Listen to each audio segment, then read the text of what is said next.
Hey everybody, it's Jork. Welcome back to the channel. Thank you so much for your continued support. If you're new, I'm glad you found the channel. I like to talk about moving to and living in Portugal, as well as Europe travel news. Today I wanted to make a quick video about football. Soccer if you're from America, but I'd say the rest of the world, it's known as football. We're in the middle of World Cup fever. Portugal is in the knockout stage. They've been playing very well.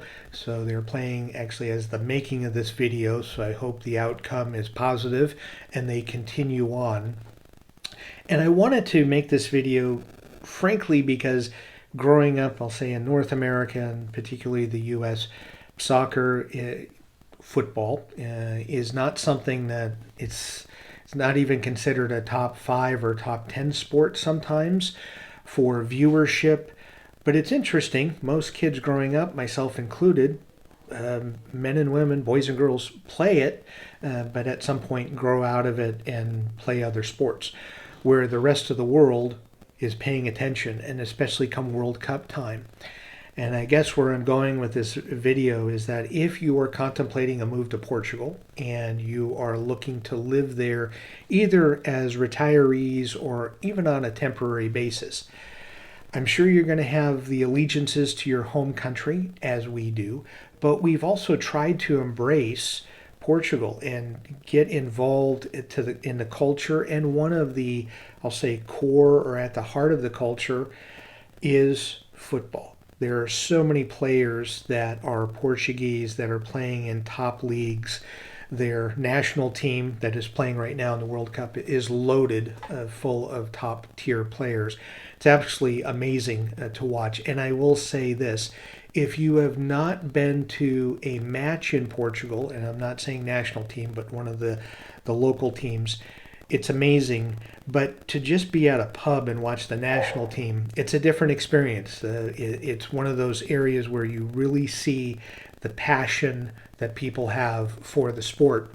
I'm in the US right now for the holidays, so I'm not back there at, I'll say, a critical time, World Cup time, but I'm getting texts and phone calls and video messages, sometimes late at night or the middle of the night, based upon how Portugal's doing or how friends who live in different countries from France and the UK, if their team is moving on or not. I'm getting messages, good, bad, or otherwise, which is great to see. And I will say that being an expat and growing up seeing and going to other sports, it is so cool to be in Portugal and see, or now being 5,000 miles away here for the next few weeks, seeing the passion and the fervor that goes on for this. So I'm hopeful that Portugal will continue on, and let's see, maybe they win a World Cup. How cool would that be?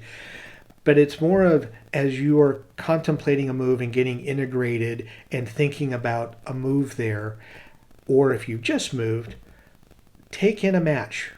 Go to start supporting maybe the team that's close to you, or try to follow the national team when you can.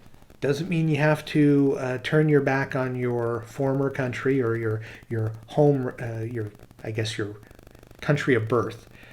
But I would say if you have the opportunity to embrace the Portuguese, one of the ways to do it is to get involved and understand football if you're not familiar with it.